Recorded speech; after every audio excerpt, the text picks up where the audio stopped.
I got the juice, don't need no proof. 100 like the rum I drink that got me over you.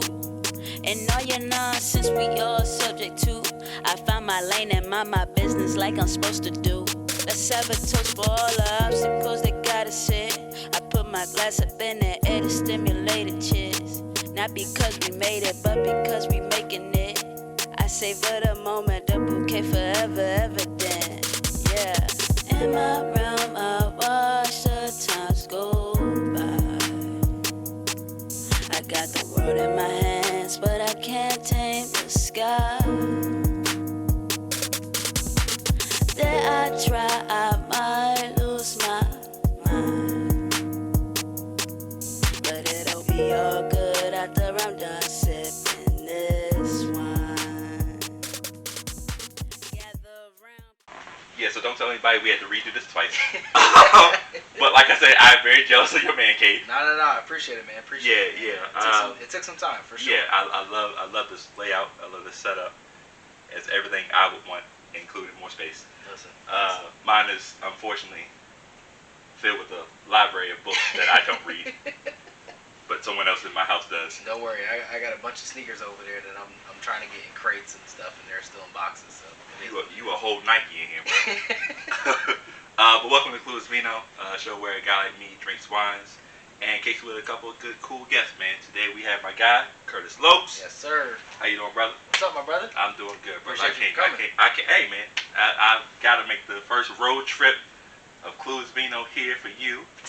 Appreciate it. Yeah, I'm honored that it's Much you. necessary. I'm honored that it's you. But we are gonna get your man cave to where it needs to be. Yeah, I got you. You know what I'm saying? Like I feel like I should hire you to just get it to the tip top shape it needs to be in. Well, you just tell me what you want, and then we'll put the fancy lights and all that. Yeah. Little strobe lights, little you know what I'm saying? But tell people about yourself, man. Curtis Lopes, originally from Connecticut, Waterbury to be exact. I was born in New Haven, Connecticut.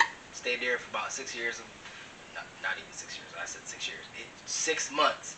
And then I came to Waterbury, Connecticut, where my grandparents were after they migrated from the islands of Cape Verde. Okay. So it's crazy because I'm a first-generation American, which is odd. Yeah. My mom came to the States when she was 6 years old back in the 60s. So been here at least, and then moved to Virginia back in 2009 when I went to Virginia Union, VU, my alumni. So been in Virginia ever since 2009. I went to Northern Virginia for a little bit to work out there, but I did some government contracting work. Okay. Ever since then, I work with an energy company. So from here on out, just doing accounting work. Nice.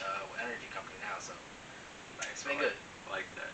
So Connecticut, when I think of like any state in the Northeast, right? Mm-hmm. Any state in the Northeast, I'm thinking like weather immediately.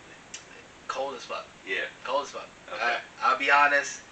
The first coldest weather I got was probably my senior year in high school, where it was below 5 degrees, which is not like Chicago. People are like, it's cold up there, but it's not as bad as like the Chicago area or Illinois area, like Michigan and all that. So it can get colder there than it does there, but that was the coldest, and I've never felt my nose hairs freeze ever in my life, and that was. Hey, let me say something right now, brother. And once you started saying negative, I was like, nah. that's a big no for me. That's nah. I feel you. Because I don't even like 30s here. Yeah. You know what I'm saying? So negative that's different. Yeah. It is completely. I've never felt my nose hairs freeze before, and that was the first time I felt it. Bro, that's insane. Again, like my family comes from like the island, so it's a bit different. So like I've never been there, but I truly feel like I need to be in hot and water places. Like right. So it's kind of like a natural thing. Yeah. Mm-hmm. So your decision was to come to Virginia, where you don't even know if you're ever going to get that, even in the springtime. Because spring has been held hostage over the last couple months, and I don't know why. I feel like winter's just like has a gun to its head. Like don't come out yet. It's not time. It's winter to summer. Like there's really no in between. Like there's no real spring. Like you'll get that in Connecticut for months, and it's a long span. So it'll be from let's say maybe May till about like just the beginning of August. That's the crazy thing about it. We don't get a summer until like the end of July, maybe throughout August, and then it immediately goes into the fall. Bro, that's crazy. I can't. Extended winter, I'm cool. I'm cool. Virginia, we get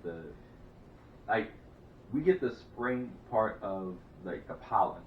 Like I went out to my car again. I'm like, oh, why is there still pollen falling down? This should be over. This should have been done with like a month ago. Absolutely. And we are still dealing with it. That's the crazy part, because like in Connecticut, it's bad, but it's not as bad as it's been since I've gotten to Virginia. Yeah, no, like that first spring when I was on campus, like I've never had shoes that were covered in pollen. Like that was the first time that I've ever experienced the Virginia Richmond pollen, and I didn't know it was as thick as it is. Oh, that's weather mucus, bro. Yeah. yeah. That's weather mucus. That's God mucus. Yeah. No, it's the cold or whatever crazy. it is, and he just be wild. Like, bro, Yeah. take some Mucinex and cut it out. And I found out that I had allergies like, I want to say maybe when I was like 13 or 14. Yeah. I went and got all my shots done. I realized I was allergic to pretty much everything that's outside. Like trees, grass, ragweed, dust. Like that's all natural stuff that all comes from outside. Do you take allergy medicine? I have to. Yeah. In the springtime at least. Like the winter times I'm cool because like it doesn't bother me, but for sure, right when all of this tree pollen hit, I had to. Like I'm not playing around with it. The crazy thing is I need to as well. It's not super bad, but like I can tell when like where it's getting bad, because like like one day you'll wake up like, oh, I feel great or whatever, and then like the following day, like, why do I have like this raspy? Oh, you take your allergy medicine yesterday. So I'm bad at doing it though, because I'll be like, I'm fine, I'm not going outside, but now I go outside. And I'm like, why do I feel bad? Like that's why. That's exactly that's No. It's crazy because it just intensified once I got out here. It was bad, but it's gotten worse. And I'm gonna tell you, I've never got my shot since then. But I'm also grateful that I don't have like a food allergy. Like see, that will probably I probably couldn't. Imagine like it's like your favorite food. Like mango strawberries. Like I couldn't, like fruits I'd need to have, and it's like if I'm allergic to that, I'm done. Like I'm always afraid. Like my uncle has like a seafood allergy, like he eats like shellfish or whatever. But like we live on the eastern shore, so it's like the sickest joke ever. Like what kind of crap is that, bro? Like what? Like hey, you live where? Be ashamed if you can't eat none of the fresh local stuff they got. I know you guys are known for like the soft shell crab. Like I'm gonna be honest, this might throw you off. I've never had a soft. We gonna change that. I need, like, I've been wanting one because I can do the crab legs, I can do the regular crab. Like I've just never had a soft shell crab. We gotta change that. Absolutely. Because a nice soft shell crab sandwich, bro. What? Come on, man. You don't even gotta have the sandwich. You can just. The first time Dante had one of those, we had at my grandma's house. I think he was like 2 or 3. He might have been 3 at the time. Right. And she made them. I was like, I don't know if he's gonna like these. I was like, hey man, it's just fried soft shell crab. He said, okay. Well, like 3 of them jokes. I was like, darn, what? It's natural, man. It's because of who he comes, where he comes from. Like, you may not be there as often, but like that also plays into what you eat too. However you see fit. Now he picky though, but you know how kids are. Fried food. That's all that matters. That's what's important. It doesn't matter what's in the friedness. It's just as long as it's fried. Exactly. Pizza, like all of that. I remember being a kid. Chicken nuggets and fries with me home. All the time. Pizza was probably one of my favorites outside of like. It had to be pizza and fries during that time frame. Like, it's still to this day, as an adult, like pizza is probably one of my favorites. I mean it's such an easy, accessible like snack. Like it's any time of the day too. Like you got like a breakfast joint, lunch, dinner, midnight snack. You know what I'm saying? Oh, I just got finished drinking. Let me get one of this pizza that I have left over. The crazy thing is sometimes you don't even have to heat it up. You can eat it as so listen. As long as it's not in the refrigerator, I'm cool. Like so like if it's been sitting, like I'm cool with it. because when I think cold pizza, I think people like cold pizza, like refrigerator, straight out. Like, how are you doing this? And what planet are you from? Because you can't be from here. You can't be from here. That's insane. It is insane. Psychopaths, man. It's crazy. Okay, man. So, you want to get this show on the road? Yeah. All right. So, what do you got for us? The first one is the Pinot Grigio Rosé, which is good Trader Joe's brand. Shout out to Trader Joe's. Sorry, I don't mean this. This is shameless. But this is probably one of my favorites. I had grabbed last year. I probably had this by the caseload. Oh wow. Yeah. Oh, this is legit. So this was one of my favorites because I'm a Pinot Grigio drinker. Like okay. That is like. That's of your course, one. I don't drink it throughout the year, but like in the springtime, I have to have the Pinot. Like, okay. That's just where I'm going. Interesting. Yeah. So it's one of my favorites. Don't give me that. So most of the people that I've had on the show so far have all been like red drinkers. Yeah. I don't know if you're the first, but you're the one that's been the most passionate about being a white wine specific drinker. Actually, you're the one that's very specific about yours. Yeah. So I started with Pinots, and then Brittany was the one who kind of brought me into liking red wine. Okay. And it was only, and I was like, I don't think I liked red wine because at the time I needed it sweet. If I did like a sweet wine, a red wine, it had to be a sweet red. Mm-hmm. And I was drinking that for a little while until we started to go out to like some of these different wineries,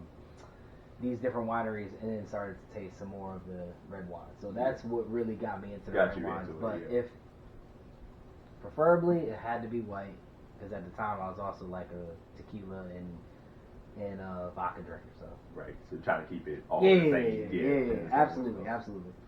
So all right, well, here it is. Pinot Grigio del Ven. Ooh, my God. Exactly. Venice? We're gonna go Venice. Villa Borghetti. That sounds right. Yeah. And by the way, it's like $6 a bottle. That's not bad. That's not bad. Yeah, not at all. That's not bad. And I can't drink like cheap wines, like, because. So do you think there's a difference? Like some people think there's not a difference, and some people think it is. So there is a complete difference. So me personally, like if I have a cheap wine, I probably will be miserable that night. It's like drinking Hennessy. I don't know, like me personally, Hennessy is not my thing, and I will have a rough night all night.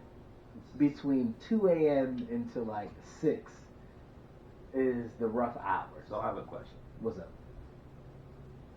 Do you have the number of the person in the black community that decided that Hennessy was the drink of our choice? I wish I did because I cuss them out. I would love to talk to this person because I think it's one of the most and I'm not saying these. Mm-hmm. I'm saying no. Let me rephrase. Hennessy's bad. And Hennessy's not good.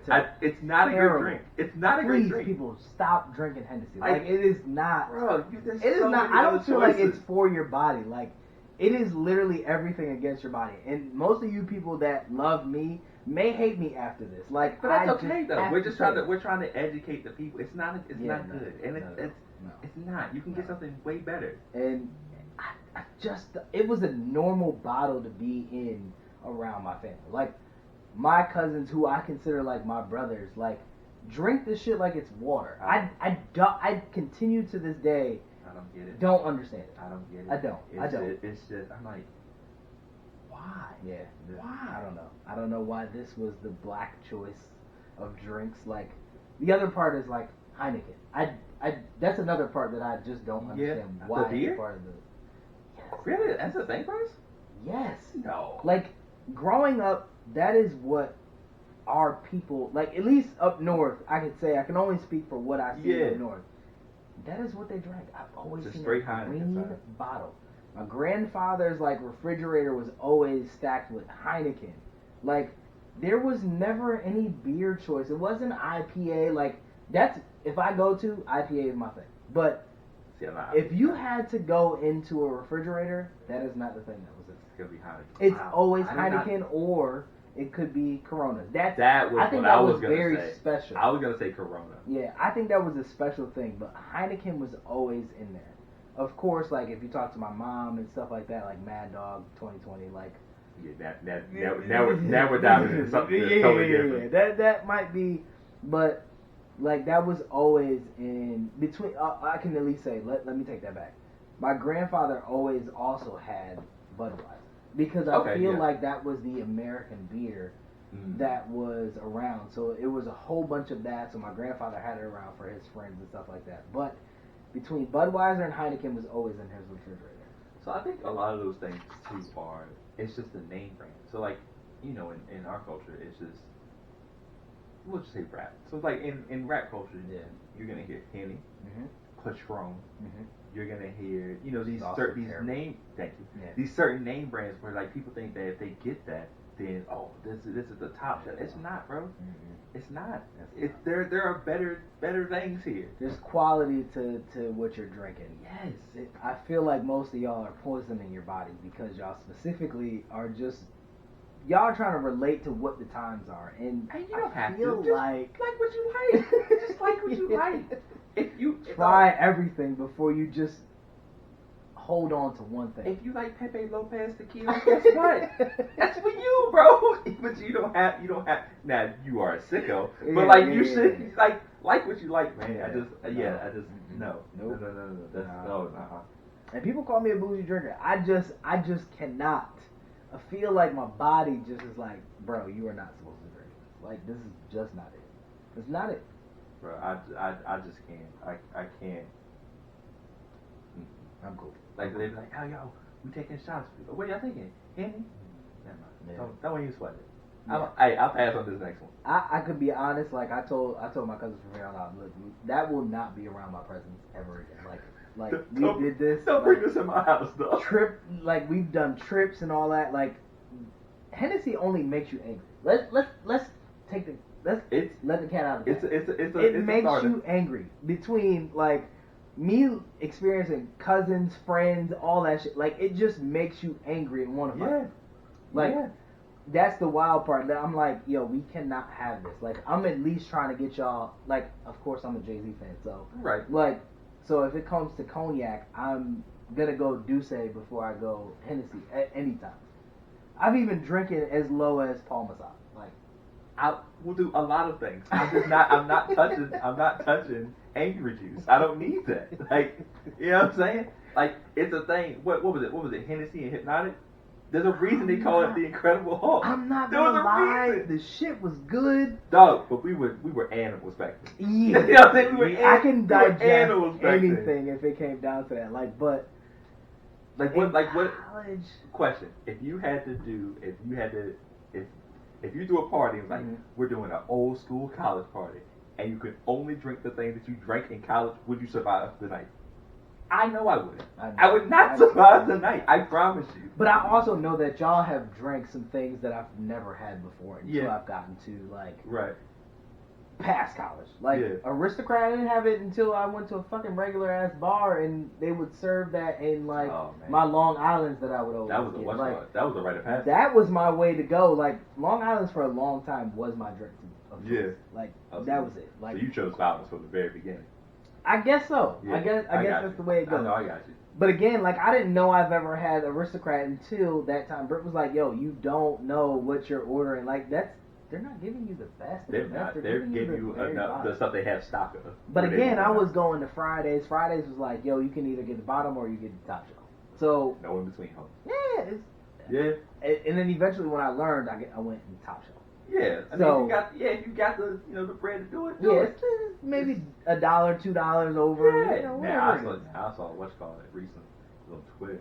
This girl went to a bar in Atlanta and she ordered 3 margaritas. And I looked at the price. It was 1942, and the margaritas were $45 a piece. And I was like, there's no way. No, I was like, no. You got it in your mind, bro. No. And then apparently it was a date or something. I was like, that was her last date. I promise you. Absolutely, because you don't realize, like, 1942. To be honest, like, the first time I've heard of 1942 was actually in 2017. And y'all could talk about me all y'all want. But we were in Mexico, and that's when we had our first, like, tequila kind of, like, tour in Mexico. Mm-hmm. And it was actually on our resort. So we went through all these tequilas, and they were always telling us, like, oh, you Americans take shots wrong. Like, that was the first thing that stayed in my mind ever since. Yeah. We automatically just throw that. Right.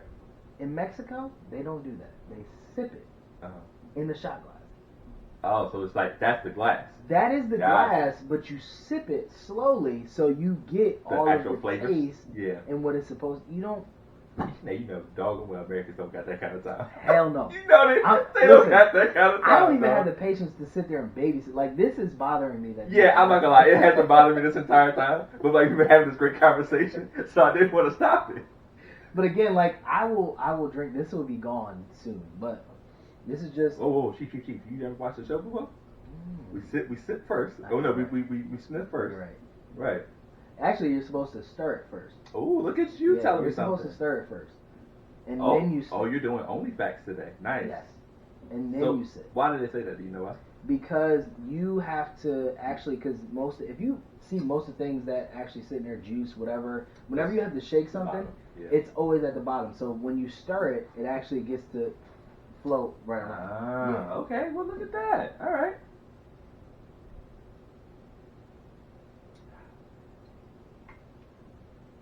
What's your first thoughts?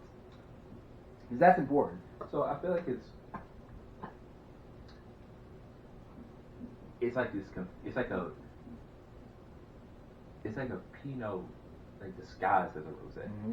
You know what I mean? Yeah. That's my first initial thought. Like, cause I was like, wait, what is this again? I had to think about it. What is this? Mm-hmm.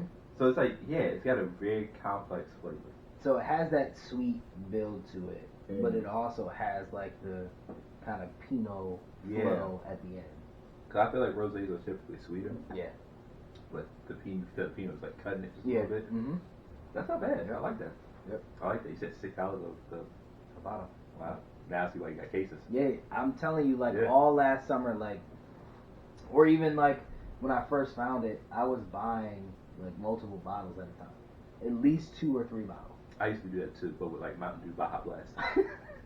Baja Blast is the shit. So I'm gonna give you a Baja Blast is crap.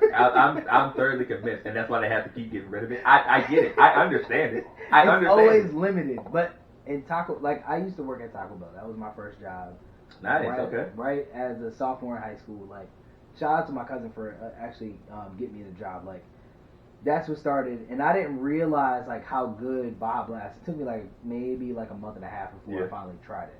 Because again, like I wasn't always a soda drinker. Like my aunt, like let my cousins like splurge on soda. Like my mom wasn't the biggest soda drinker, but we'd always have juice.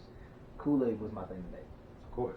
But it wasn't until You didn't follow the directions, right? What's that? The- Hell no. Okay. I never followed. That's the right way to do it. I'm gonna be honest. Just so I we're clear. probably poured half the gallon of sugar, like in the bag, That's the correct way in to do the it. Kool-Aid. Yeah, it's the correct way to do it. It's fine. And then until they made the mystery mix is when I started to like really. I probably poured 3/4 of the bag. You gotta do what you gotta do. Yeah, I mean it was amazing. Nobody ever talked bad about my Kool-Aid. Like it was shit. Dog, that's one of the worst things they can ask you as a black person. Yeah. It's like somebody like, you put sugar in this Kool-Aid? Like, oh, what? Like why does that have to be a question? Like, you should what? know. Like Like, you shouldn't even be questioning my, like, credentials right now. We would only say it's either Kool-Aid or Gatorade. Like, there's no in between. Yeah, bro. Like, come on, man. Don't do that to me. Don't And do let that. it be Powerade. Powerade was actually the worst. Like, For me. like, if you got Powerade, you're like, oh, man, you couldn't get no Gatorade? Yeah. Because it has a little bit more sweetness. I mean, I guess I can drink this. Like, dang, Yeah. now you looking, like, now people look at you crazy. Yeah. But I'm going to be honest, all of that is terrible for your body. Oh, no, nothing's great about it. Yeah. Yeah. Well, not at all. But overall, like, Baja Blast was, to go back to my story, like, Baja Blast was the introduction for me working at Taco Bell, because that was the one place that had Baja Blast. Yeah. Yep. They had it by the caseload. We always were stocked on it, but people would always come, like, I need a Baja Blast. That was the one thing that they were ordering when they were there, besides, like, Crunchwrap or Taco, whatever, like, I just didn't know. Like, I was like, why do people keep ordering this so much? And it wasn't until I tried it that first time. And I was like, You do? I get it. Yeah. I get it. Absolutely. And then when they finally put it in stores, I still don't think it is as good as those Taco Bell crack that they were selling, but like it's still good. It's similar to like McDonald's Sprite. Yeah. Like there's something about it is just different. Like the electricity It that is. runs through it is just totally different. I never thought about that. That's important to bring up. Like, I used to always, that was the one thing, that was my go-to drink whenever I drink anything. Like, it was Sprite. If they didn't have Sprite, I just give me fucking water. Like I don't want nothing else. Sprite was like the drink, man. Yeah. Sprite was the drink. But I'm gonna be honest, McDonald's Sprite is, I don't know what they are putting in it. I don't know if it's the syrup, the type of syrup that they're putting in there, but like it's not regular Sprite. It's not fresh out the bottle or can or whatever. Like it's not, because when it hits, yeah, surge right through your body. Absolutely. Right through your body. Electric current. I'm telling you, man. I'm telling you. Cure a lot of diseases with McDonald's Sprite. But again, we've been giving a lot of shameless plugs. We are, and I'm not gonna get no money out of it. I'm pissed off about it. We are gonna call it from here on out just sugar water. Yeah, that's what it's gonna be. Carbonated movement lime drink. So you wanted to talk about like men's health. Yeah. So I think over as an athlete, right? For me. When you're like 20, 21, 22, you're thinking, oh man, I'll always be in this shape or whatever. You don't quake for like injuries or like just like a lull in like your like mental health or whatever, depending on how things go. Yep. And I'm feeling it now, dog. Yeah. It's crazy. Like I'm still stick to people, but like I feel like bigger or whatever. And you don't understand how hard it is to do the things that you were like that you used to do 10 years ago. I want to like lift hard. Yep. And I'm like, dog, you gotta. I'm tired of you gotta put extra oomph into your stuff. So like, it's all about your endurance, and then going back to like what we fail to realize is like we also have to stretch. Like as you get older, your bones start to, because you start to get more stagnant. We're in jobs where we sit all the time. Yep. Or like you'll be, of course you probably don't want to do jobs where you're like you're doing construction all day or like lifting like all these boxes and working in like storage facilities or warehouses and that kind of stuff. Like that stuff you don't want to do everyday labor. You're sitting at a desk, so you think about it, your muscles aren't getting what it needs to continue to function because you're constantly sitting. And as humans, we weren't created to sit all the time. Right. That's the other part. So I find myself having this struggle too, like at work, like I can't be sitting for long periods, and then I have to eventually like get around, walk around, and I think that takes away from the time. But that's why people are like now, even the kind of pandemic that we're in, like people can't adjust to being home and working at the same time because they can't split the two. It's always been combined, but it's because like you can't do what you're normally used to at home. Either cooking, you're like cleaning or whatever like you need to do before you go to bed and get ready for work the next day. It's all have now become one big ball or whatever. So, and you know what's the crazy thing too is that's one of the I work from home now. Yeah. You also work from home. Yeah. Right? Absolutely. So I don't know if you used to do it, but like when I used to work at the office at that place that I don't talk about, that one shall not be named. Yeah. My breaks, I would walk. Like I would take 15-minute walks. Or whatever. And it's crazy how like when I think about it, that was probably a lot of my cardio because I would do it every day. I would do at least 2 of those. So that's 30 minutes of walking, like every day. And then I would get some basketball in here and there or like some lifting or whatever. So I was in decent shape, not crazy, but like I was still. So I feel like I lost that when the pandemic hit. That's the crazy thing. I think a lot of people lost it, and even myself, like I had to realize, like I was going to the gym every morning before I would go to work. So like, I was getting up at like 4:15, 4:20 to go to the gym at 5 because that's what time the gym would open. So I was at I won't even name them, but I was at the gym every morning at 5 and go in there for an hour, come home, shower, and then leave to go to work for like 7:30. Yeah.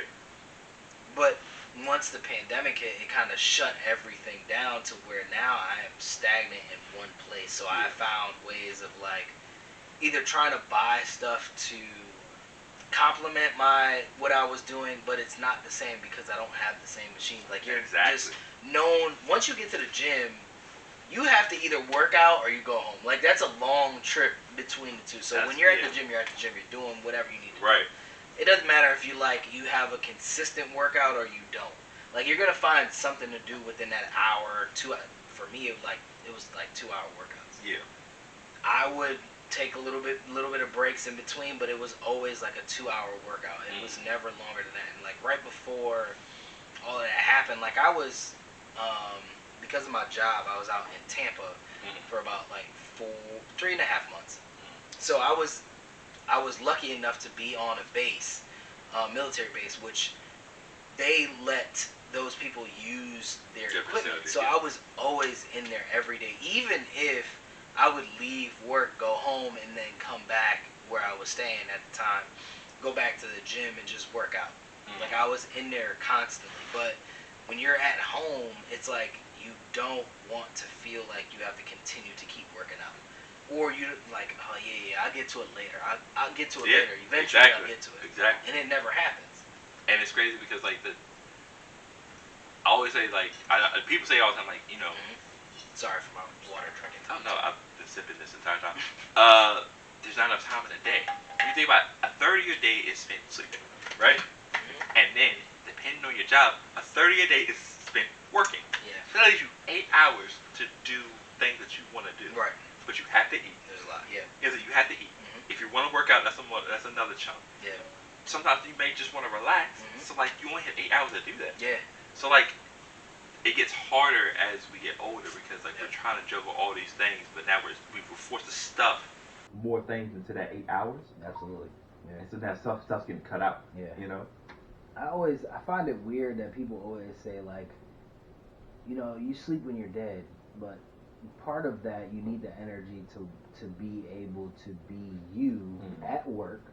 Be you, because I'm married. I know you just recently got married. Like that's the other part that goes into it. Like you want to be there for your significant other.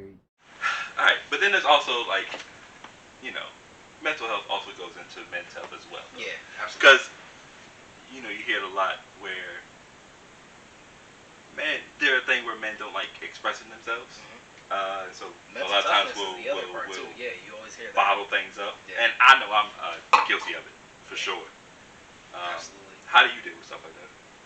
It's interesting because, like, at a young, I started to realize, like, we've always been pushed to kind of push things to the side and kind of still man through it and push through.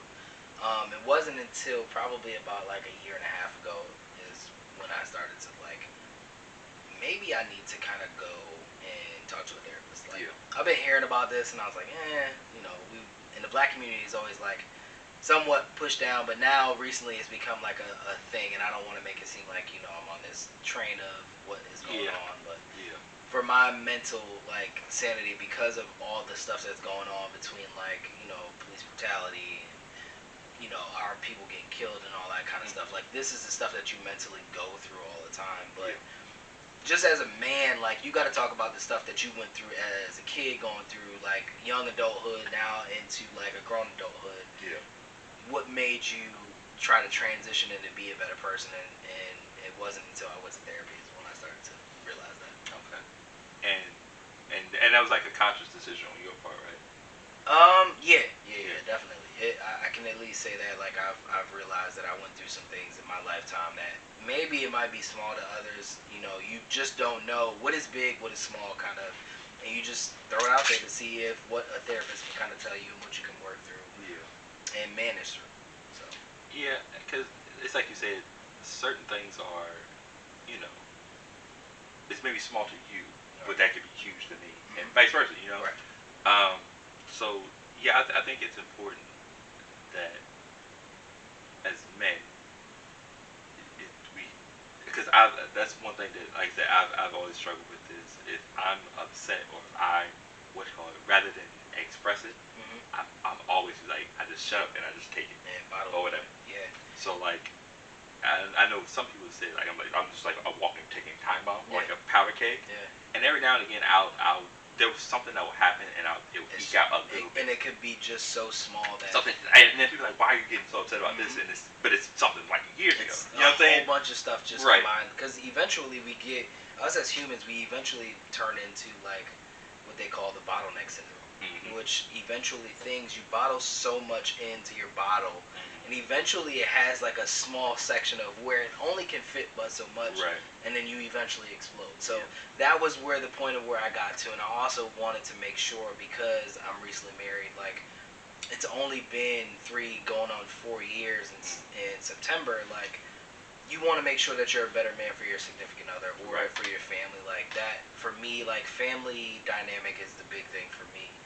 And I've always pushed myself to be a family man, but like I didn't want to be this negative guy all the time or being negative towards myself. And I feel like as individuals, as men, like we need to have that pride of like, yo, we're doing something right, or we need to make sure that we're covering all bases. But also know that we can be vulnerable in spaces where, you know, like therapy, that we can kind of talk about what we have problems with or what we struggle with. Like, those times are important because I feel like, and you can speak to this too, like, as a married man, like, you always hear your significant other tell you things of what they may feel like or what's going on with them, but do you ever feel like you need to express how you feel? I'm terrible at that. I'll be honest. I don't like to. But I've always been this way. I don't like to burden people with my problems. Right. So like, I'm a real big proponent of let me just figure it out myself or whatever. Yeah. And I know that's not great because like what if I sink into a too deep a hole where I can't climb out by myself? Absolutely. So there are these people that could have, gave me a hand. I can't reach it now. Yeah. So it's something I try to work on, bro. But like. Yeah, it's. I feel like, again, as we're always taught that, hey, you need to be this emotional support for your wife or like these people or whatever. So I've always been that person. Yeah. But I don't always extend the exact same thing to other people. And that I think that's where we relate, because like I've always been and I've always felt like this. I was the go-to person, and shout out to my therapist, because like we talked about this just recently, like. I've always felt like I was the go-to person, but never made myself vulnerable to the point to where I can express like how I'm currently feeling. Like I've always extended like how I felt about or like whatever everybody else may be going through. Like I'm always giving my opinion, but again, like my opinion holds nothing to some people, like, but it does to others. But again, like you gotta remember, you still need that outlet as human beings of people, like. You constantly hear so much that's going on, but you also have to be able to get your thoughts out, because if not, you're going to eventually turn yourself crazy and think that, and people are going to be like, well, where is this crazy guy coming from? Where is this coming from? Like, exactly. But again, like that's where I felt like I needed to have an outlet to speak to someone, to figure out my thoughts are right, or like how I need to manage things, or when I am the go-to guy, how do I manage like being the go-to guy, because that holds a lot of weight too, and that people don't talk about that. So I think for me too is it's always been about finding like an outlet. So my outlet's always been writing. So that's why whenever I get like really like strengthless, I'll just one night I'll just for like 2 hours, like even from like 12 to 2, I'll just write whatever, and I'll just crank out all this stuff, and then afterwards I feel better. And it's like. That's always been my getaway, and I feel like I think it's good to have, but I think it's also good to be able to have like a human contact type of thing with other people to be able to do it. There's some nights where if I'm writing, I can't get anything down. So now I'm mad about what I was mad about, and the fact that I can't write anything. You know what I'm saying? So like I'm compounding things on top of other things. Absolutely, and I think that's important, because I'm the complete opposite, because I wasn't a writing person, so that was another thing that my therapist kind of like told me to talk about, like write down like how you're feeling, like what you're feeling, why you're feeling that, and how are you feeling. Like overall will get you to get to understanding of what is going on, and then you'll start to understand a little bit more. But you write those things down to take out whatever is in your mind, because you can't for sure. You can't always talk about feelings, so it's easier for you to write it out, and then when it's time for you to talk about it, it's easy and kind of flowing through, and then you have other. And you had something that you can go to in case you need Circle to start back off point, right? Exactly. Yep. So I at least appreciate you for like putting those books out, like what you do and like what goes on in your mind, just that kind of gives you that open space to talk. That was good. Yeah. I feel like that's like that's that stigma, man, with like with men and how things, you're supposed to act. Yeah. I get it, but at the same time, we're moving forward, and it's toxic, man. Yeah. And we need to shed the old way of thinking. Yep. And we can be sensitive too. Yeah. You know what I'm saying? But we need that help from not only just men across the world, but everyone. Right. Women too, like. Right. Because I think what I see a lot of times too is if a dude is sensitive, like he gets attacked for that. Yeah. You know what I'm saying? And Yeah, I don't think that's fair either. Yeah, it doesn't matter if you're like just expressing just a little bit. It's over. Like for us, it's overly being sensitive. Like, right. And that's looked upon on like. And I don't want to put this on women. I think it's overly looked down on by men mainly, and then eventually it comes into a woman's perspective to where this is not how you're supposed to act. This is not how I was raised. How you're supposed to act, or I wasn't even given that guidance that you have to have feelings. But we're always told that as women, like they are supposed to have feelings, like they can express whenever they want. Right. And for men, it's like it's looked down on, and I feel like that's when we need that space. But we also need space as men to talk about like what's going on. Like I appreciate I'm more than an athlete, kind of like looked at because we come from that background. Like I appreciate those people that actually talk about it. And even in the family dynamic, like our parents may have like what goes on here stays on here, but that doesn't always mean that it's all protected. Like we still have our own feelings and takes on things as we become adults and realize like this is not how things are run. Not to say that our parents are bad, but like they are also trying to figure it out as human beings too, because we can't always look at them as just our parents. We have to look at them at this aspect of being human beings too. They make mistakes or whatever is going on. Like we're gonna do the same thing at their age or before. Like, but we can't judge them based off of their mistakes. We have to understand that they're humans and making mistakes while they're still learning. Right. I think a lot of it too is just rose-colored glasses. Because you're supposed to look at your parents with like reverence and like like they can't do no wrong. But it's okay to like we should all be comfortable with admitting that sometimes that we make mistakes and we didn't do things correctly. Or we said something, or we did something wrong here or there. But it's okay as long as we can get together and we can talk about it and we can just learn from it and move on. You know what I'm saying? That's the important part. Right. Is being able to talk about it, because some people aren't able to discuss it. Right. They don't have the ability to sometimes know the right words or feel like they have to filter themselves to what they say. Yeah. So I think the important part is understanding like the dynamic, and that's a struggle to understand the dynamic of humans, but also being able to express the right way so people can understand what you're saying. Because what you don't want to go into a conversation saying like, oh, I had this problem with you, but then they're like, what do you mean by it? You have this problem with me all of a sudden. But you have to be able to break that down of why. A lot of the times it's the delivery. Like if you're coming at me like problem, like immediately feelers are up, right? Yeah. But if you was like, hey, this is something I want to talk to you about, you can lead into it, and that way it's not just like people don't like being attacked. They feel like being attacked. And so like you're against the ropes, like, you feel like you have to claw and fight your way out of it. So that's one of the biggest things that I noticed that us as humans, and even me, even going through this transitional period of, I like to big up my wife, and she's gonna love the fact that I say this. Like, I'm not gonna lie, you probably get in trouble because we are 40-something minutes in, and we didn't mention that Brittany was on Clueless Vino earlier. That's true. Episode 5. That's true. And you are her husband, and you did not mention her. Hey man, you said her name. You did say her name. I will give you credit. To it. Yeah. Shout out to my wife, Brittany, Dr. Brittany Lopes. There we go. Yeah. She has also shaped a lot of where my thinking is too, and she didn't even realize. So I had to I try not to give her too much plug, because then she's like hype about it. She takes it a little too far. She takes it and tries to run.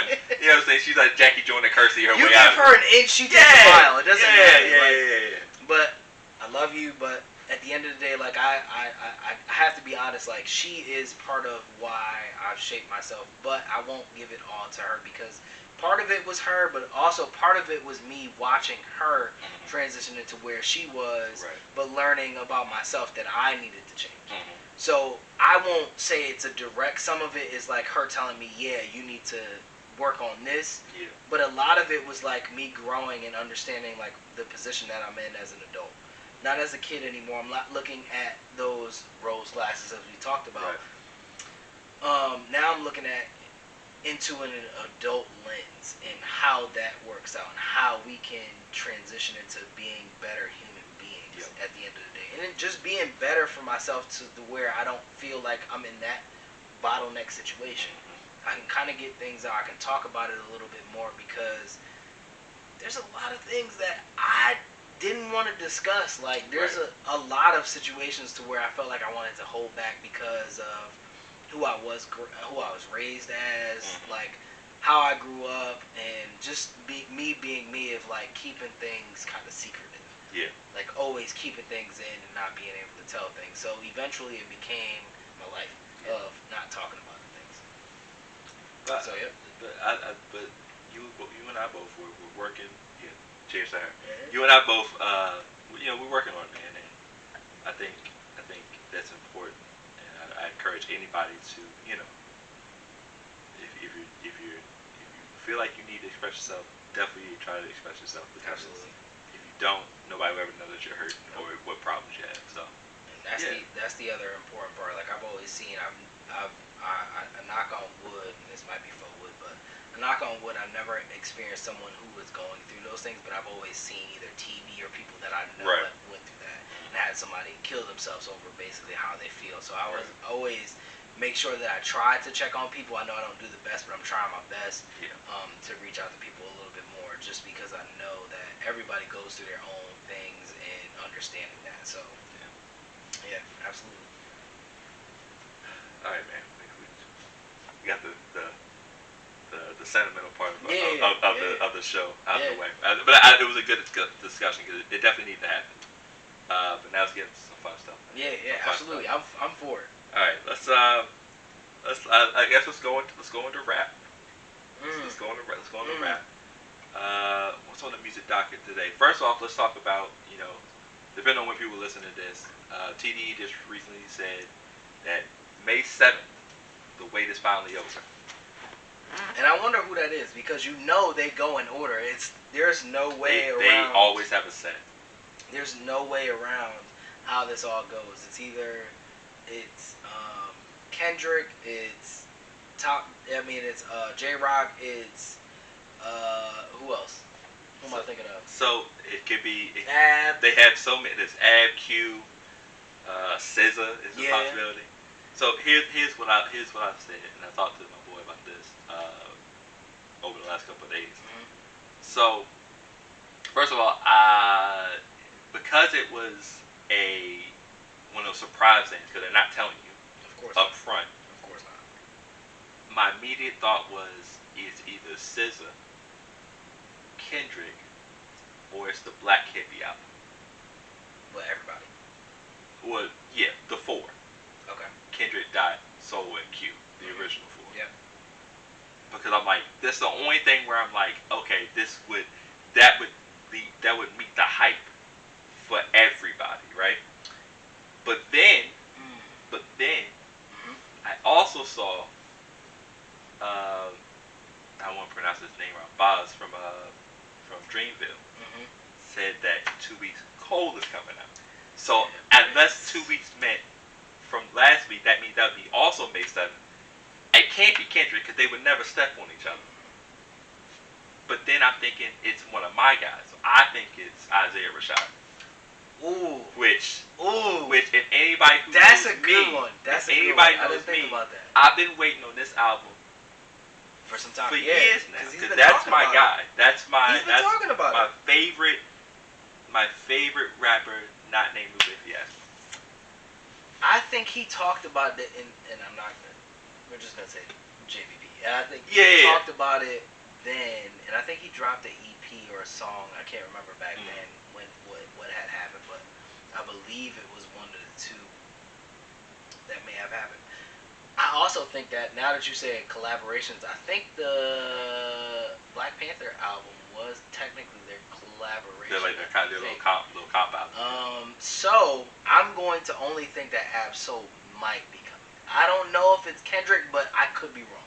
I could be completely wrong. And by the time y'all hear this the album may Yeah. But see, my thing is Kendrick. I can't see Kendrick just green light saying, "Yeah, this surprise drop." Yeah, he's too artsy. He's been hidden, and people have been tweeting at him like trying to figure out like what's going on. Brittany just said today, like, "Cole, just drop your like." I don't understand, but I was telling her like, you gotta understand, we are still technically things are about to start opening, but it's kind of closed still. And that's what I'm saying. Like those three, Dot, Cole, Drake, they just wait. They know they're that waiting no matter until they when can they drop and get all of the, and exactly. I understand it. Yeah, I understand it. So like, that's the only reason why like Dot makes kind of sense. Because if we're really gonna start opening up, this will be the time. Same thing with Cole. Yep. I anticipate Drake is coming very soon. Yeah, because that's what the other thing. I was like, I'm not the hugest fan of Drake. I was kind of in the beginning, but I've been waiting for like real rap music, and it wasn't until yesterday. And now that y'all are hearing this, it's probably like gonna be a couple days late. Yeah. Khaled dropped a very solid album. Okay. I normally don't say that. Okay. Because there's tracks that he may have. It's a very solid album. Okay. I won't say it's great. Right. Because I feel like the trend of people saying like it's a classic. Yeah. I'm gonna say it's a very solid album. Okay. And I have a little bias. Yeah, it's track 10. It's track 10. No. But I'm gonna be honest. Outside of track 10, like I've given it a multiples of listenings. I don't know. Don't scratch that out. That I said listenings. It's fine. I listened to it a couple different times, and I have to give it because at first, like I didn't like certain tracks, but I was like, let me give it another try, and I was excited that nothing else came out because I can actually give it a full listen attention without being distracted by something else. Yeah. It is actually a very solid album. So, and I'm not a fan of Justin Bieber. That was the other part that I was kind of going back because I'm still stuck on him being the N-word, and y'all can kill me for all that, but listen, music is not always music when it comes to I get it. I get it. He got some slaps though. Yeah. He got some slaps. So here's what I say about the album, right? I'm interested to hear this. Khaled thinks he's slick, is what I'll say, right? He thinks he's clever, in that he tricks you with the flips, the sample flips. Every song, I was like, oh, I see what you're doing, buddy. You're just flipping samples and then you're tricking people. But that don't work on me anymore. Like Khaled's albums, the click jumps used to be, because now you can tell without even looking at the track list. I can tell you who was on the album before who was on there. Yeah. I knew everybody who was gonna be on the album because he does the same people. And I'm like, Khaled, you're not really progressing, I guess is what I'm getting at. Like you're staying the same. I get you. And your sound is similar. Now you got some like the Sorry Not Sorry thing was good. Really, really good. But that's what sold the album. I mean, you need it.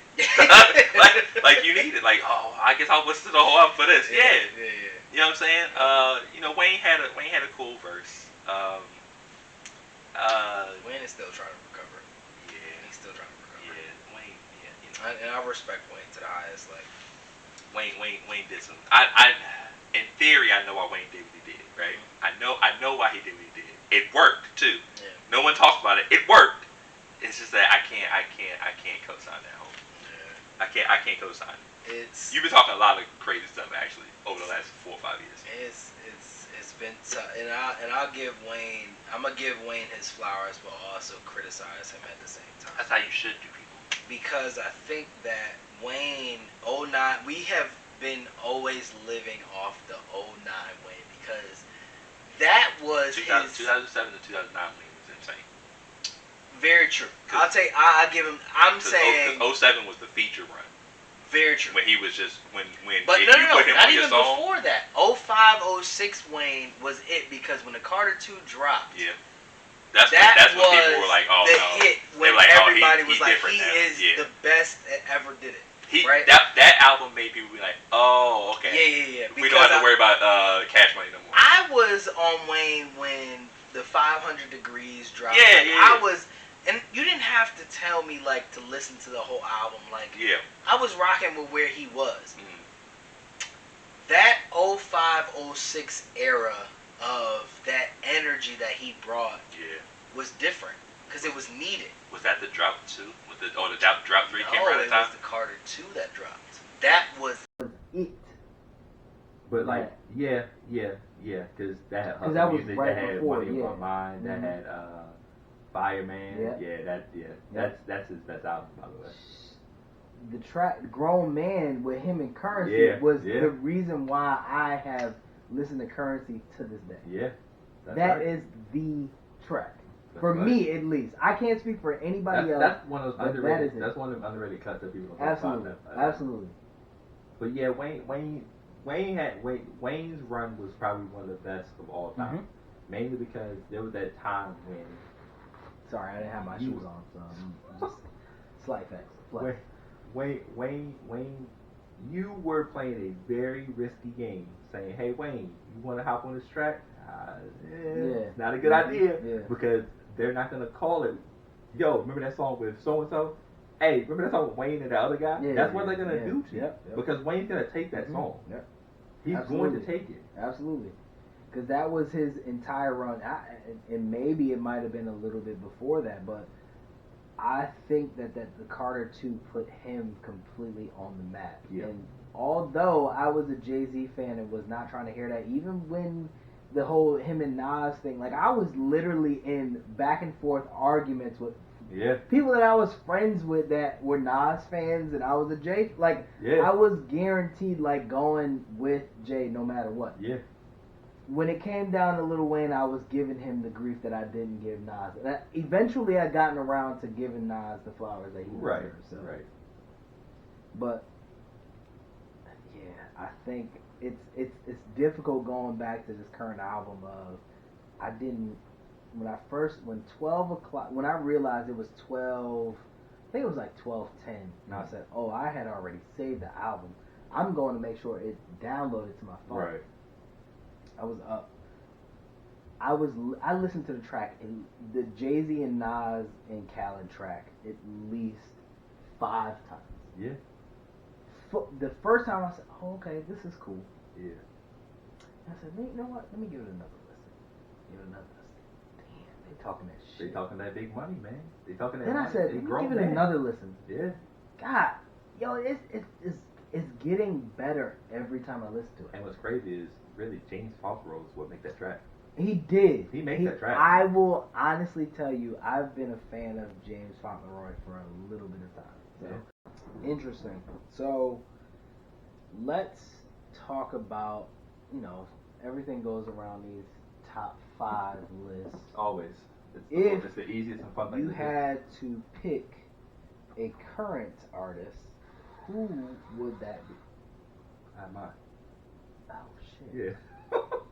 No, we'll go with the electronic. Yeah, man. Shout out to my brother bringing this in. Shout out to whoever got me that. Honestly, whoever got me that is great guy. I won't take the credit for it, but I knew that this was what you wanted to do, so shout out to my brother for wanting to do this podcast with the fact that he loves wine and started to get into it. I think that was when I was in Tampa, when you started to talk about the wine that you were interested in. I was like, yo, you got to do have a podcast around it. So. It took me a while, but hey man, we got there. Progress. Yeah, we got there. Alright, so we got Moon X. Yes. The person who got this wine is also a great person. I'm not gonna lie, this is one of my favorites. Yeah. It's like the shit. When it comes to a dark red, it's kind of, they usually say like a meat goes to it, but I can literally have it. It doesn't have Anytime. Like if that's what I'm gonna go with. They have different types of Moonecks. That is, if I'm not mistaken, a Pinot. This is the Noir, yeah. So the Pinot Noir, and then they have the red blend, and then they also have a. I think that's it. I think it's the Pinot and the red blend. And I think it's the two that they have. I'm needing them to come out with either a Pinot Grigio or something else, but I love it. So the next rap. So you said top 5. Top. If you had to come up with your current artist that you listen to or a go-to that's current. Okay. Can we define current? That's probably come out in the last 5 years. So they've had an album that's come out in the last year, or they actually come out in the last 5 years, like as a rapper? Yeah, either or. If you have more than one, that's fine. Oh, okay. Difficult, ain't it? Why don't you go first so I can get an idea of what we're doing here? All right, so I will start off. At least Lil Baby is probably one of most people's tops. For sure. I fuck with JID a lot. Really good rapper. Really good lyrics. Really good. Because he takes me back kind of to my, like, not to compare him, but like he's like because he's from Atlanta, I always relate him to like a Ludacris. I was gonna say the same thing. Yeah, like that's the go-to guy when it comes down to like the newer guys. I'm gonna have to go to my Chicago guy. Like he's been in it for at least 10 years. Yeah, is Lil Durant. Okay. Lil Durant. Like it may be controversial. I don't try to get into the Chicago politics because again I don't know nothing about that. Like I don't do the Atlanta or Chicago. That's their thing. Yeah. That's their thing. But like if I had to pick some of the top 3 guys that I'm gonna listen to, it's probably gonna be Lil Baby, it's gonna be JID, and it's gonna be Lil Durant for sure. And that's not in any specific order. Right. That's 3 also. What you said 5. We'll cop out to it, buddy. If I had to pick I guess I extend it because it's not 5 years anymore. It's 10. Yeah. Because I've added in Lil Durant. Of course, everybody. This is still my favorite to this day. I'm eventually gonna get a tattoo of something that resembles him.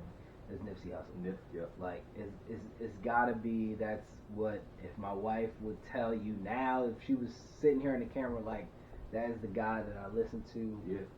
Albums that I go back to. Even mixtapes that I go back to that I didn't listen to, like the Bullets Ain't Got No Names 1, 2, and 3. Like these are the things that I'm going back to.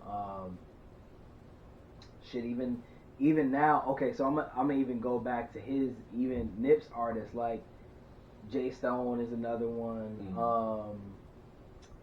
I'm gonna go back to I'm drawing blank on his name, and his picture is in my head at this point in time. Yeah. But another one of his artists is he just had the Zero Tolerance, and I'm gonna have to look this up on camera. Yeah. On camera, but it's fine. This is about but it's a nip. It's one of his artists, and he was talking about him for some time. Let's get out of that. Zero Tolerance is his most recent mix with Nip. Definitely shot the Nip though, man. You know what's crazy? Now that I think about it, I can't even go Jay Stone and the rest of Nip's artists, but I have to go Griselda. If I had to pick as a team, like Griselda, that's another one that I had to think about as I'm going to my phone. Yeah, like that's, Benny, I gotta go Conway. Conway is, I feel, also is like an underrated artist, but like because of Benny's success of what his last album was with Hit Boy, like people think that Conway doesn't have it, and also Westside also is great too. So charismatic, dog. His charisma is off the charts. And now that I'm thinking, okay, Griselda is one, so I'm gonna combine. I think Griselda should be one. I'm gonna combine Griselda as one, and then I'm gonna say my guy, Freddie Gibbs. I gotta say it. Like that's another person that I've been like listening to his shit like fluently, easy. Like those are one of the people that I need to like when I hear real rap. Those are the people I gotta listen to. Okay, so I get it. I get where we're headed now. So you said two of mine, Griselda for sure. Yep. Mm-hmm. I love Griselda because I love gritty, hard raps. I've always liked gritty, hard raps, and I've always liked it when you can be clever with it. Like Benny and Conway got a clever way to put stuff, and then West just the fly god, just like all day. He may not be the best rapper, but as far as like character, charismatic, talking he's amazing. Yeah. So they all together won.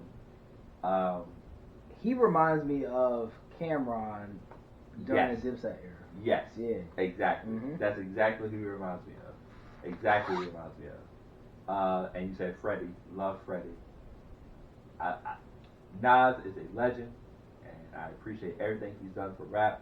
I feel like Freddie Gibbs should have won the album of the year. You think so? Alfredo was amazing. I ran Alfredo into the ground. It's still not. There's no way you can run it into the ground. Like it was good. That album was amazing. Freddie's my guy, man.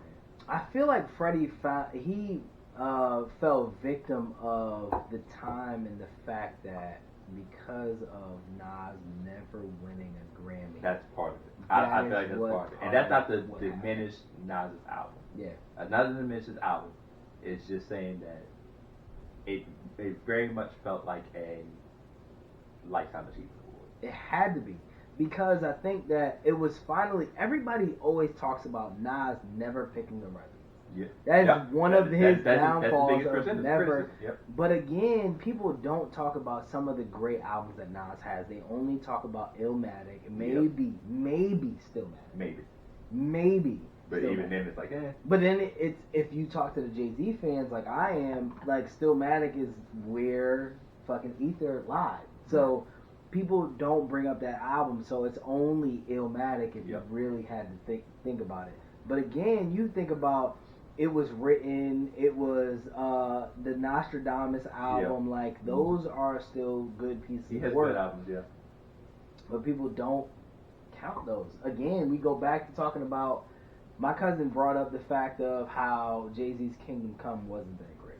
Like, not him per se, but other people have said, like, Kingdom Come was probably one of Jay-Z's worst albums. It actually wasn't. Because if you go back and listen to certain things, people are going to feel different about albums, just like they did how Kendrick's Pimp a Butterfly. That's how we bring back this whole, like, TDE thing.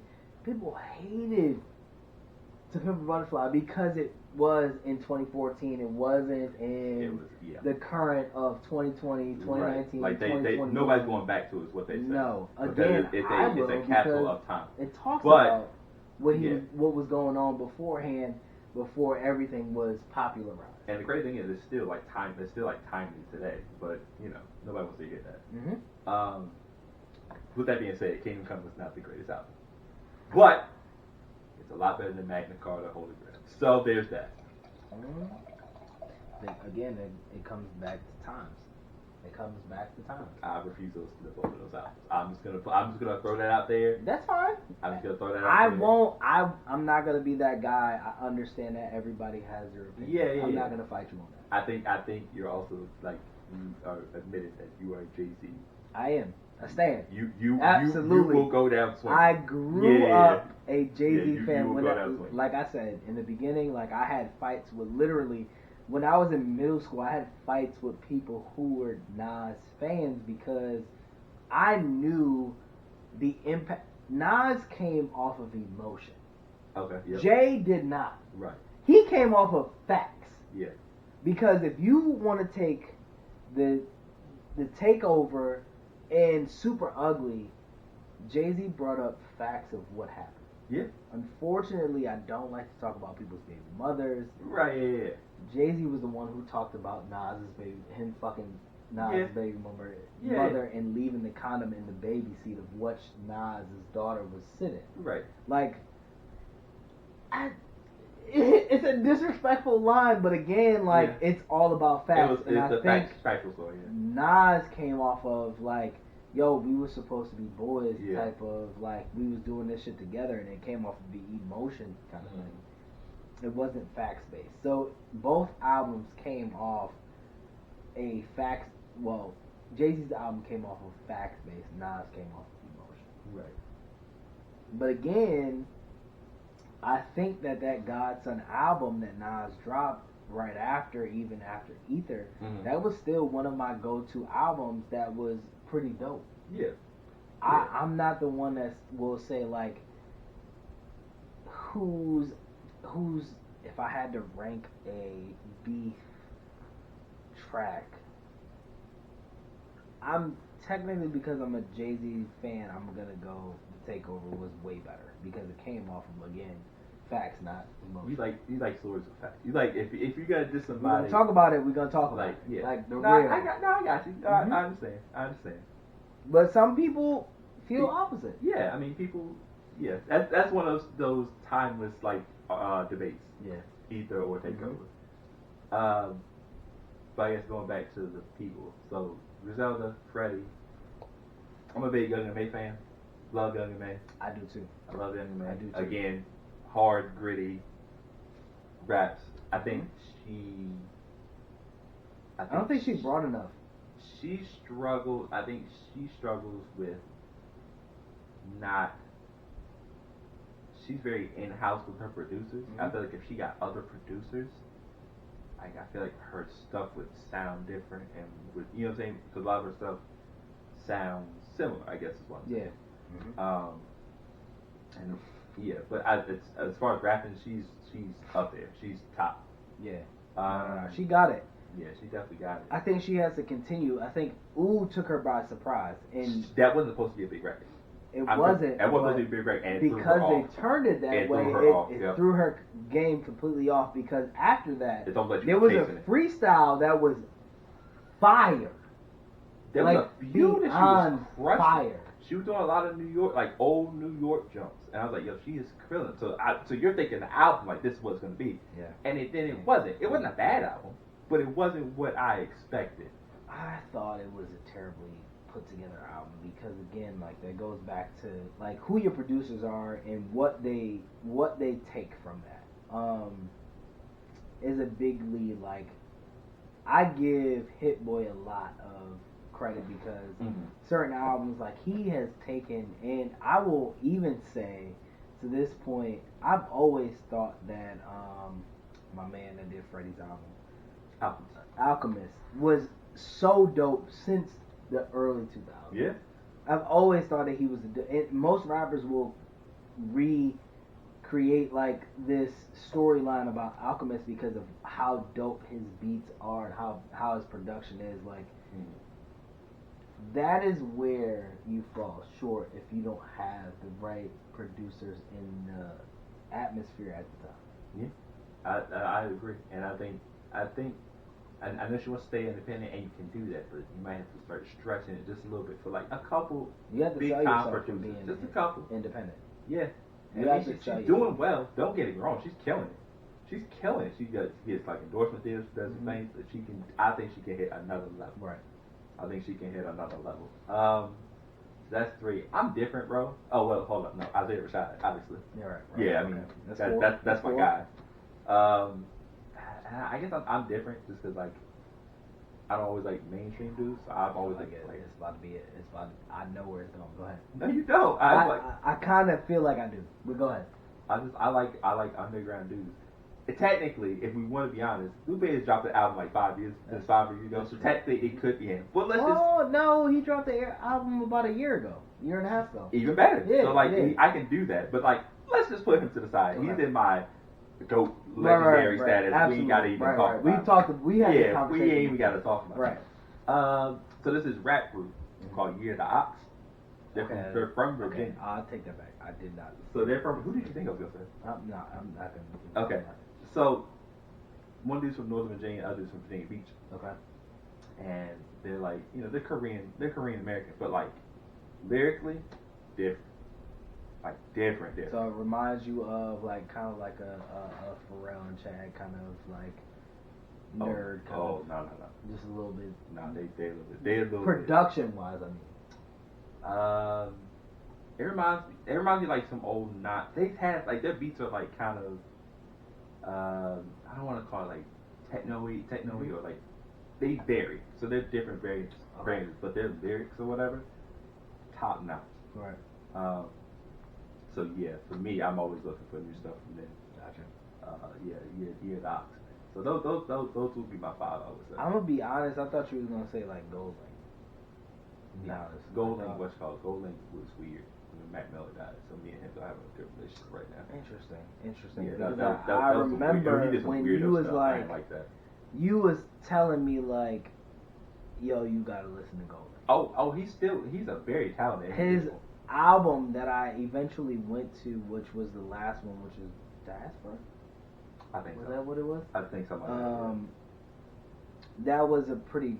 I could be wrong, and people are probably gonna kill me for even getting that. Golden album. Yeah, probably. This is insane. We got to get to this.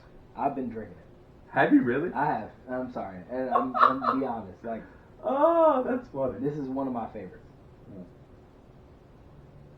Cherries, notes, the oak. You know what, man? Pinots are usually like really dry to me. This one ain't bad. It starts off super sweet. It is. And then kills at the end. Yeah, Diaspora. Yep.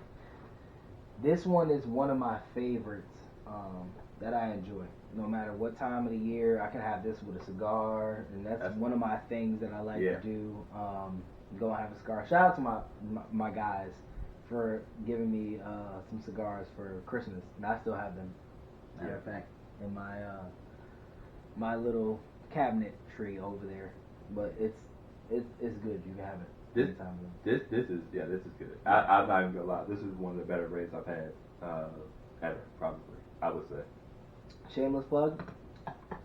Trader Joe's will never steer you wrong. Yo, Trader Joe's is getting a lot of love. Trader Joe's getting a lot of love. Talk to them people. I promise you, they will tell you like, yo, this is what I like. This is what I don't like. This is what I'll have you try. Even when it comes to like beers, like they will tell you like what they'll steer you the ciders and different type of regular beers that they like, stouts, whatever. They'll steer you in the right direction. I like that. I mean, Trader Joe's is one of those places where I haven't been before, but like I've always heard good things about it. You probably won't go anywhere else. Oh yeah? Oh, it's like that. Yeah. Like that is our number one place we gotta go to. Like Costco is a place that we know. Like some people say BJ is if we're Costco's like Sam's Costco Club. is Sam's Club is like the place. But like we'll go there to get some things, but again, when I talk about cheap wine and non-cheap wine, Trader Joe's always has quality wine over cheap wine. It's not going to be the Kroger's, the Stop and Shops. Most of you people know it's ShopRites. What is it? The what's in Northern Virginia kind of area that I'm thinking of? It's not ShopRite. It is or Stop and Shop. It is. What's another store that you guys have? I'm not even gonna get myself lying. Giant. That's the other one. Okay. Yeah.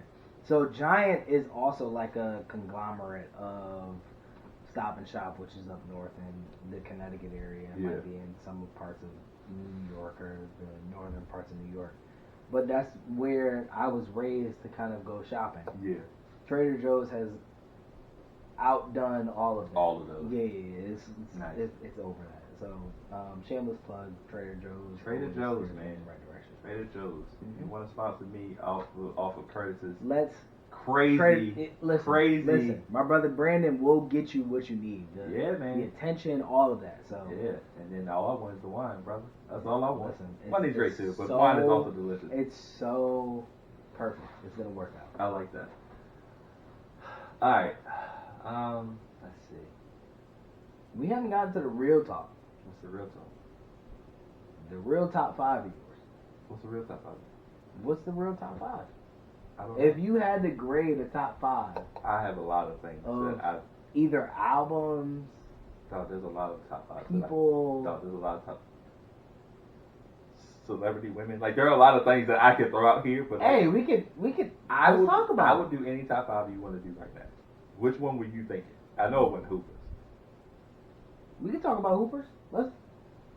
Fuck it. We've been talking about hip hop for a long time. So Let's segue into top 5. Since this is what we've been on the screen all day. Yeah. Okay. Let's talk about your top 5 Hoopers. So we're doing all time or current because we can. I'll do either or. We can do both. Let's do both. Okay. Let's do all time. Let's do current and then all time. And when we're saying this, are we saying they're the best or are we saying they are our favorites? It's your list. It don't matter what the fuck everybody else says. There's a there's a difference because like somebody who's my favorite isn't. I wouldn't necessarily say, oh, he's a top 5 player ever. Like I'm unbiased. If you want to make 4 lists, that's fine. I'm not making 4. I'm having that kind of time. But I'm saying there are people who finagle people into top 5 that don't need to be in top 5. Like there are certain people who are goats. So let's say of all time. Let's narrow it down to all time. Top 5 all time. So you say you're to want me to name the top 5 best players of all time. Current and then your goats. All right, the 5 current best players in the league. I'm gonna do no order. Okay, that's fine. You know what? Let's spice it up. What's your order? Current. Yep. All right. Okay. Let me watch call it. The 5 best players in the league right now. This is what we talk about. This is where people are gonna like ridiculous. And I hate that, man. All right. In the league today, number 5 is Nikola Jokic. Say his name one more time. Jokic. Nikola Jokic, right? It's Jokic. It's Jokic? Yes. Oh, it's because we call him Joker. It's because we call him the Joker. That's why I do that. Yeah. Jokic, my bad. He's the best passing big man of all time. And that, I can say that with my chest out. Okay, so that's going to be your center. Okay. Oh, we're not doing about position. I'm just doing like what's called. No, it's fine. Okay. And number 4, it's probably. This is paining him, by the way. I just want y'all to know it's probably.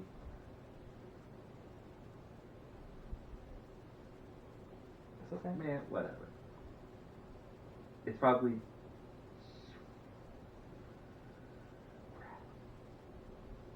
Come on, dog. I know, man. Leave me alone. You play basketball. I know. Come on. And to say D3s don't matter. Like, if you play ball at a college level, you better than you a large percentage of people absolutely. in the world. All right, I'm putting at number 4. I'm gonna put Steph. Okay. Oh wait, no. Wait. First of all, it's either because Luka, where's Luka on him? Oh my god. I would say Luka 4, but that's just. Oh my god. Okay. All right. Let me rephrase. Jokic. Mm-hmm. Steph. Mm-hmm. LeBron. Wait a second. What did you say? LeBron's 3rd, man. I think, dog, it's okay to be in the top 5. You don't have to be the best player in the league. Right now, he just came off an injury. Okay. So, like, we're not talking about the current season. We're talking about you're talking about current players. Just current players. Yeah. Okay. Just LeBron. Mm-hmm. And he's older, bro. Number 2, I would say Harden. Mm-hmm. And I'm gonna go with Kevin Durant. Okay. I can. At number 1. I respect that. I'm not sure you're wanting to give me my problem. Yeah, I would appreciate it because I just sweated through that. So because there are so many people I left off. I left off AD, Giannis. I left off Dame, and I love Dame. Dame's one of my 5 favorite players in the league. I didn't put Luke in there. There's a bunch of people I left off, and it's Kyrie's been killing it this year. Yeah, this is. I mean, it's if I had to pick a top 5 current, right? Yeah. I'm going, and this may be popular demand, whatever you want to call it. I'm probably gonna go AD as my 5, without injury. Right. Let's go Giannis as my 4. Sure. Let's go LeBron as my 3. And this is not any order. This is what I'm thinking. This is position. Yeah. 2.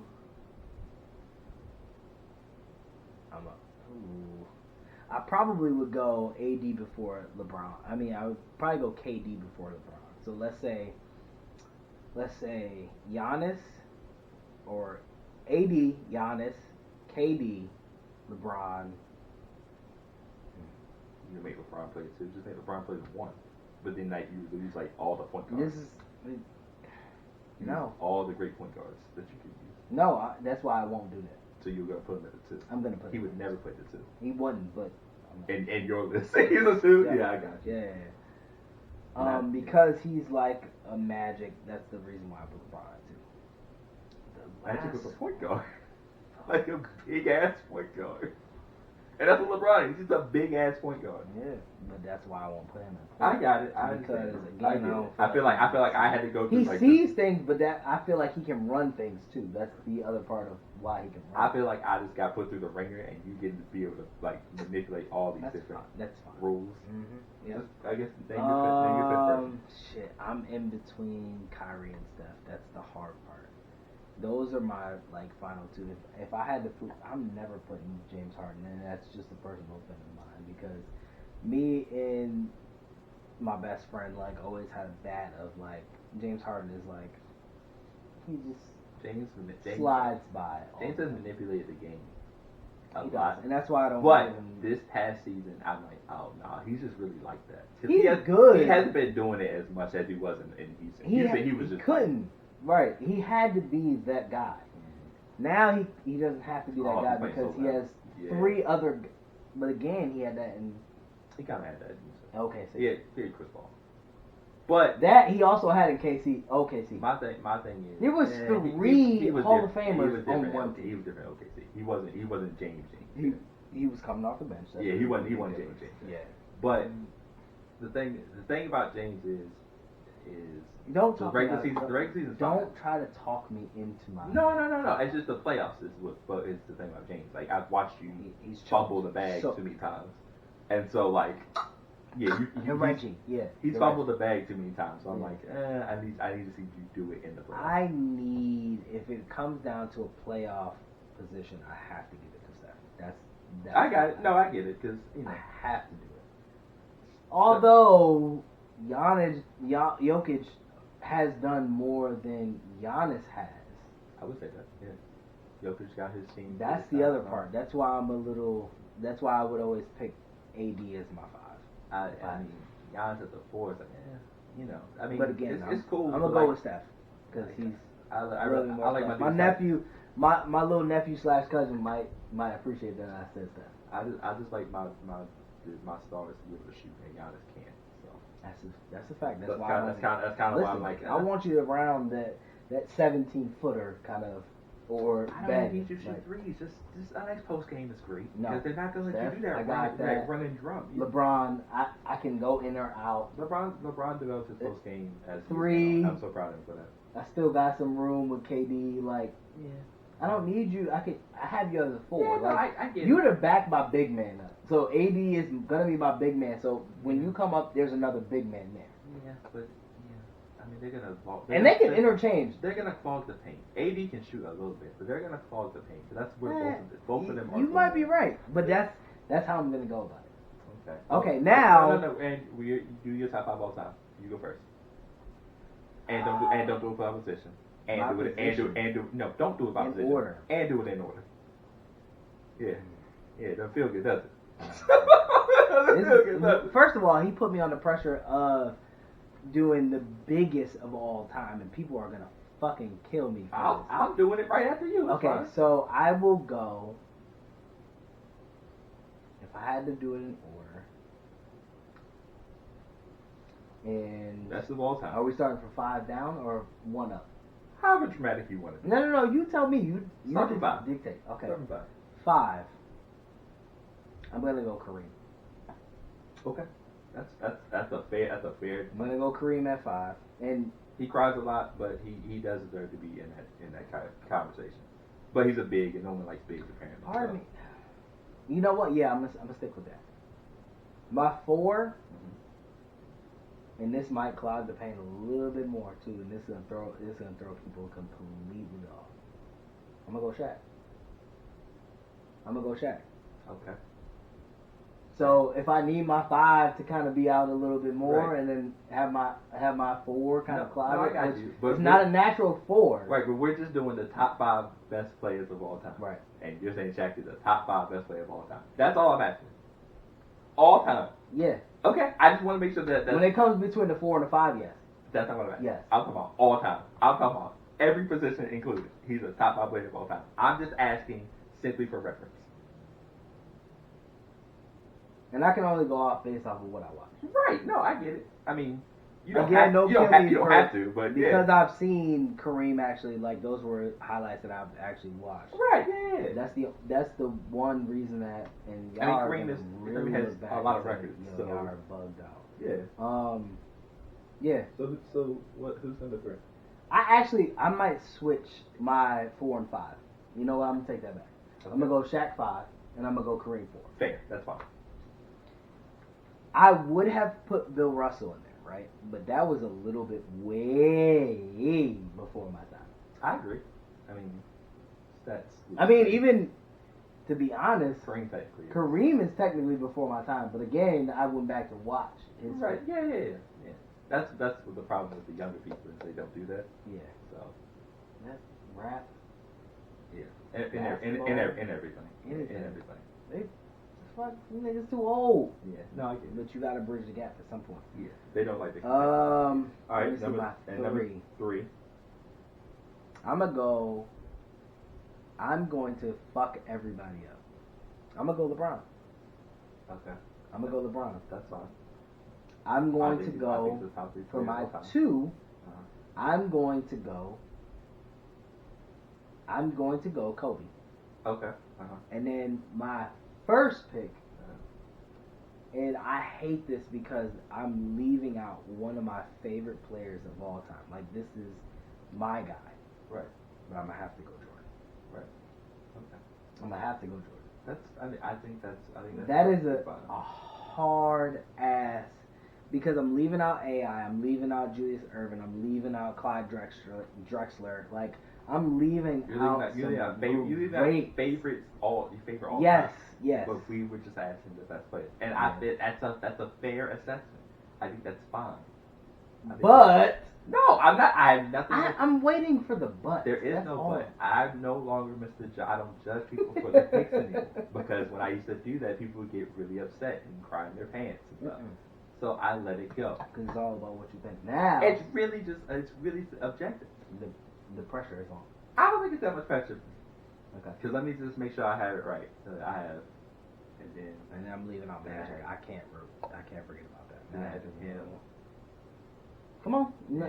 we ain't counting. No, I'm. You put the pressure I on me. had the I'll 5. put the I'm pressure trying on to you. make sure that I have the right people. Okay. So 5 here's on what I think who are the 5 best players Mhm. in NBA history. Mm-hmm. I think that at number 5 it is Kareem Abdul-Jabbar. Okay. I think at number 4, I think I would put Kobe. At a 4? I'm not doing positions. I'm just doing as the top 5 players that ever played. I was thinking about the court. I'm not even doing the core. I'm simply just doing the top 5 players I think ever played the game basketball. I'm not mad at that. So Kareem, Kobe. Mm-hmm. Damn, that far up. So yeah, I think Kobe got disrespected way too much, and it was annoying. Yeah. But I'll get to the other thing in a minute. Okay. At number 3, I have Magic Johnson. Mm-hmm. At number 2, I do have LeBron. But let me make this very clear. He doesn't. I think LeBron is a top 2 player of all time. if you ask me, am I going to choose LeBron over like the old age was LeBron over Kobe? I would still think Kobe. Cause I have a certain like I have a certain quality I look for in a player, and Kobe has that. Whereas LeBron, he's like playing too much sometimes. He does things where I'm like, like just attack him from quarter one, and we don't have to worry about this whole like let's play in the fourth quarter. Like just end of early. It will be out. Yeah.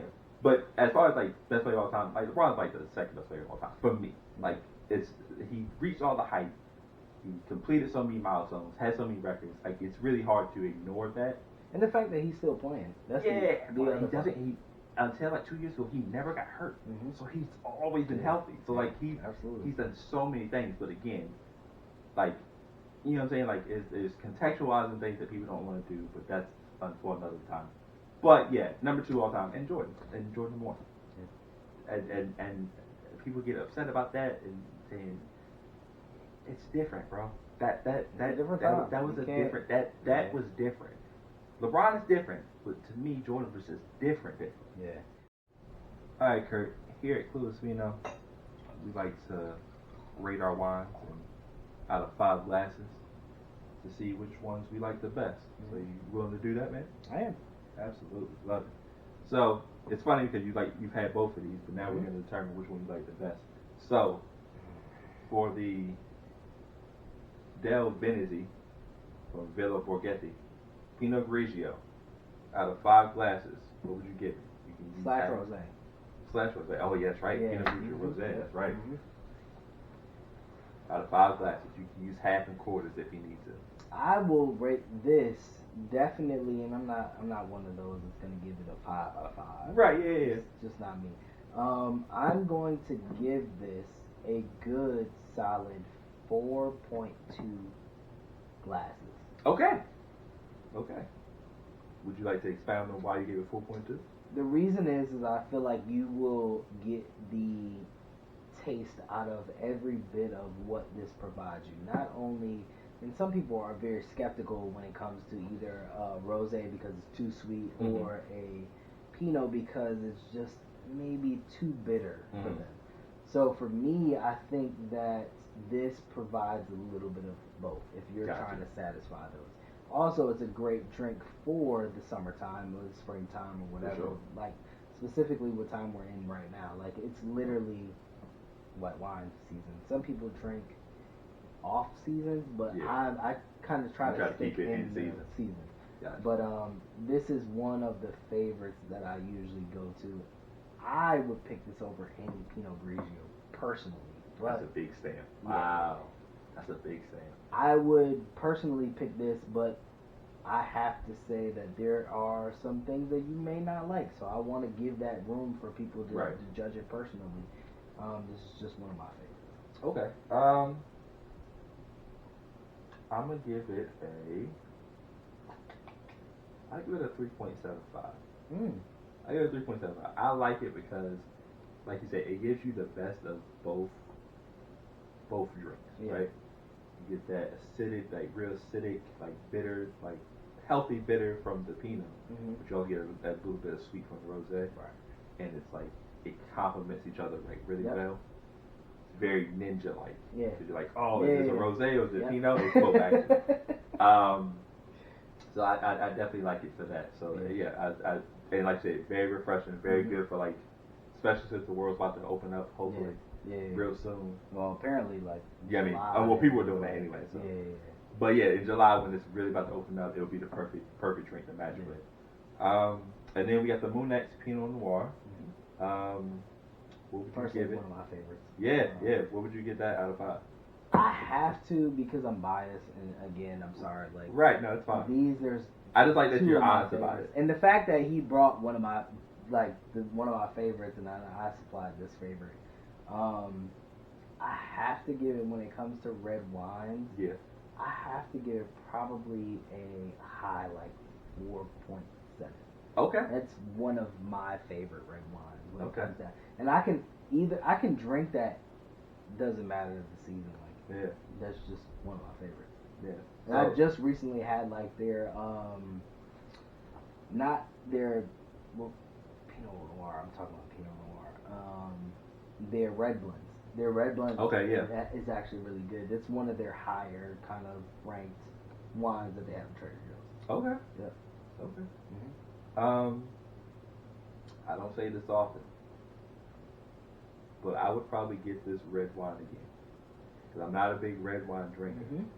But I really enjoyed this. I would give this a solid 4. I got you, dog. I got you. I would give this a solid 4. I don't drink red wines like that often, but this was really good. It has sweet notes, but it's not like overpowering. Right.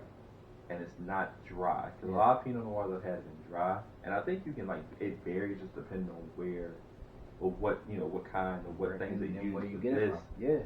This was solid. Yeah. I really like this one. Yep. I really like this one. So good for you, man. Yeah. This might be the best red I've had so far. I'm glad I was able to give him the best red, but I have another one in the tuck. Oh, in the tuck. Okay. Yeah. Oh God, there's another one on the horizon. But yeah, man, I do want to appreciate. I want to thank you for coming. Of course. Well, actually, I came here. That's crazy. Yeah, I appreciate it. I came here. I do appreciate you being on the show, though, man. We've grown close over the years. Yeah. Very, very recently, over the last 2 years for sure. Yeah, what brought us really together, outside of like our wives, but like the fact that we appreciate the Patriots. Yeah, man. Yeah. I mean, mine was more like Tom Brady. Shout out to you, because like I wouldn't have been able to see that experience live if it wasn't for you getting those tickets to go see them. Hey man, listen, when you get a chance to see the GOAT in action, you just go see the GOAT in action, man. You know what I'm saying? Still have those pictures, by the way. Do you really? I think I have them somewhere too. Yeah. I haven't saved them on my phone somewhere. Yeah. That was a fun experience. God, that was a great day off. Yeah, man. So I appreciate you, my brother. For sure, man. This is the time where I let people, give their socials if they want, or give me closing remarks. So the floor is yours, sir. Okay. So social media, both on Twitter and Instagram, at Trey TR3 The Truth, on both Twitter and Instagram. Oh, so you do like Paul Pierce? No. No, I'll tell you honestly, that came from Trey the Truth, the rapper. Yeah, my guy. Shout out to Trey. Twist on this, so that's another shameless plug. That's one of my guys. That's where I got the name from, and also because my fraternity A-Phi, I was the third person on the line, so that's where the 3 came from, or the Trey came from. So yeah, that's where my name comes from. Nice, man. Nice. Don't forget, follow me on Clueless Vino on Instagram. Subscribe to the channel, Stik Braxton. Really need to change it to Clueless Vino, but I can't because I have to do author stuff on there too. You're both. I should find. Actually, you might need to do 3. I'm sorry. I'm just gonna throw that. It's so gonna be a lot, but I think you have to because you gotta keep them separate. I know. Yeah. But yeah, follow me on there. If you know any local brands that would like to collab, please reach out to me. Moonex, please reach out to my man. Yeah, please. Moonex, man. I'll put an astronaut hat on. Grigio, Luna, let's just my do man everything on there. On everything. They will support you, and I definitely support you. Yeah, for sure, man. Appreciate you, my brother. Yeah, man. But most importantly, don't forget, drink up. Yes, sir.